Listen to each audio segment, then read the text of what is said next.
और ऐसा करके इन सिक्योरिटी फोर्सेस ने 700 गांवों को जला दिया। और इसके बाद इस जो 50,000 के लगभग लोग दूसरे स्टेट्स में माइग्रेट कर गए, आंध्र प्रदेश, थोड़े उड़ीसा, थोड़े महाराष्ट्र में 50,000 के करीब लोग सरकार की पकड़ में आए। उनको उन्होंने कैंप्स में डंप कर दिया और करीब करीब 3 लाख लोग जंगलों में जान बचाने के लिए छिप गए। वहां नक्सलाइट पहले से ही थे और उन हालात में आदिवासी को यह लगा कि सरकार हमलावर है, नक्सली मददगार हैं। यह होना तो नहीं चाहिए था, लेकिन यह हो गया।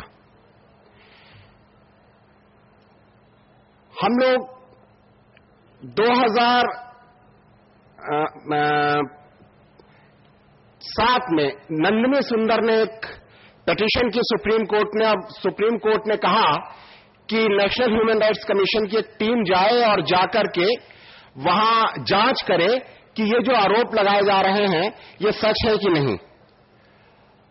एनएचआरसी की टीम के सामने एक गांव वाले आए जिस गांव का नाम नेंद्रा था। उस गांव को 3 बार जलाया गया था और उस गांव के लोग नेशनल ह्यूमन राइट्स कमीशन के सामने अपना बयान देकर जब लौट रहे थे तो उनको सलवा जुडुम और पुलिस वालों ने पकड़ लिया। दिन भर उनकी पिटाई की, शाम को उनसे अंगूठा लगवाया कि हमको जबरदस्ती लाया गया था। हम दिन भर एसपी के सामने बैठे रहे कि देखिए ये गुंडागर्दी है, ये लोग एनएचआरसी के सामने आए हैं, इनको पीटा जा रहा है, आप कुछ करिए। एनएचआरसी की टीम से हमने कहा कि देखिए इनको पीट रहे हैं, आप कुछ करिए। उन्होंने कहा नहीं, हमारी जिम्मेदारी तो ये थी कि बयान ले लो बस, उसके बाद कुछ भी हो इनका। और 4 दिन बाद नेंद्रा गांव को चौथी बार फिर जला दिया गया। हम उस गांव में गए थे और मेरे सामने लोग बैठे थे, सबके कपड़े फटे हुए थे करीब करीब, क्योंकि ये जो 700 गांव जलाए गए, इन गांव के चारों तरफ पहरा बिठा दिया गया है, आज भी है वो पहरा। और ये लोग बाजार नहीं जा सकते। इनके गांव में सारी फैसिलिटीज सरकार ने रोक दी हैं। राशन दुकान नहीं, स्कूल नहीं, आंगनबाड़ी नहीं, स्वास्थ्य सेवाएं नहीं, न ये बाजार आ सकते हैं। अगर बाजार आएगी कोई महिला तो या तो बलात्कार करके उसका कत्ल कर दिया जाएगा या फिर उसको कैंप में ठूंस दिया जाएगा। कोई पुरुष आएगा तो मार डाला जाएगा। और अगर वो पास के बाजार में जाते हैं तो उनको पहचाना जाता है। इसलिए इस गांव में रहने वाली महिला अगर यहां जाए तो 7 किलोमीटर चलना पड़ेगा, लेकिन वो जाती है 85 किलोमीटर दूर के बाजार में वन वे। और 2 दिन उसको इस तरफ से जाने में लगता है, 2 दिन आने में लगता है, 4 दिन वो सिर्फ 1 हफ्ते का चावल लाने में खर्च करती है। हम बड़े अक्लमंद लोग हैं, तो मैंने कहा महीने भर का चावल ले आया करो। तो बोले साहब हमारे पास पैसा तो होता नहीं है, हम तो महुआ लेके जाते हैं सिर पे, 1 हफ्ते के लिए ही बिक पाता है, उतना ही पैसा आता है, तो 1 हफ्ते का चावल लाते हैं, हम तो हर हफ्ते जाते हैं। ये भारत के अंदर हम अपने मूल निवासियों के साथ कर रहे हैं, आज भी कर रहे हैं। नेंद्रा गांव में जब मैं बैठा था तो मेरे सामने लोग बैठे थे जिनके कपड़े फट गए थे क्योंकि बाजार नहीं जा पा रहे थे, भूखे थे, कुपोषण का शिकार थे। मैंने उनसे कहा कि हम आपके गांव को गोद लेंगे और हम इस गांव को दोबारा बसाएंगे और हम आपको मकान बनाने के लिए मदद देंगे।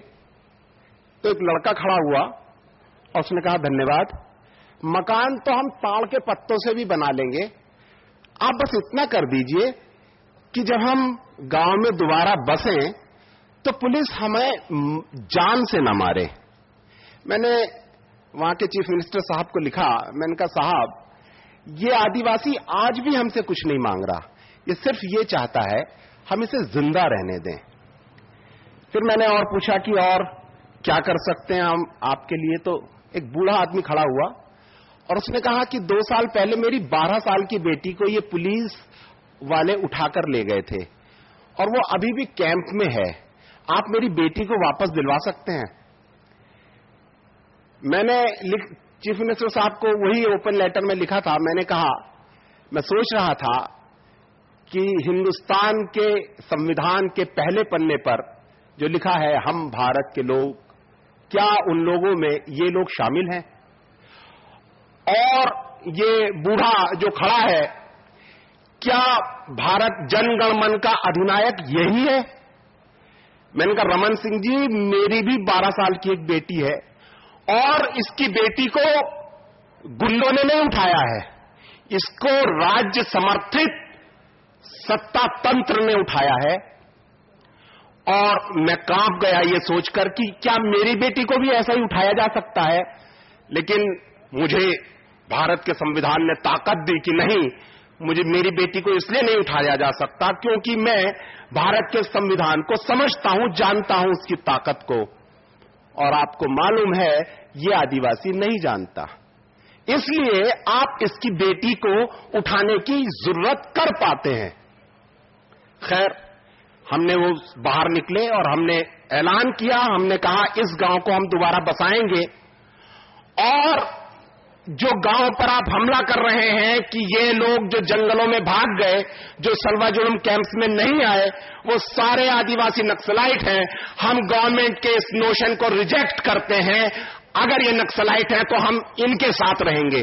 और हमने कहा हम ह्यूमन शील्ड बनेंगे। अगर किसी को इन गांव वालों को मारना है तो पहले उसको हमारी हत्या करनी पड़ेगी। हम उस गांव में 6 महीना रहे आदिवासियों के साथ, उस गांव को बसाया। उस गांव में जब लोग बसना शुरू हुए, उसका असर पड़ा और दूसरे गांव बसने शुरू हुए। सरकार ने पूरी कोशिश की, आज भी जारी है, कि वो लोग दोबारा न बस पाए। वजह एक ही है कि इन जमीनों पर से आदिवासियों को कैसे हटाया जाए ताकि ये जमीनें माइनिंग के लिए कॉरपोरेट्स को दी जा सके। और उसका अभी आप उदाहरण देख रहे हैं, एक भूतपूर्व मुख्यमंत्री महोदय पकड़े गए जिनके पास 4000 करोड़ रुपया निकला है। ये किसने दिया था? गरीब जनता ने, कॉरपोरेट्स ने। पूछे हम, किसने दिया ये पैसा? और जब एक मुख्यमंत्री 4000 करोड़ रुपया ले लेता है तो वो उसकी कीमत नहीं चुकाएगा। हम कई बार कहते हैं कि ये जो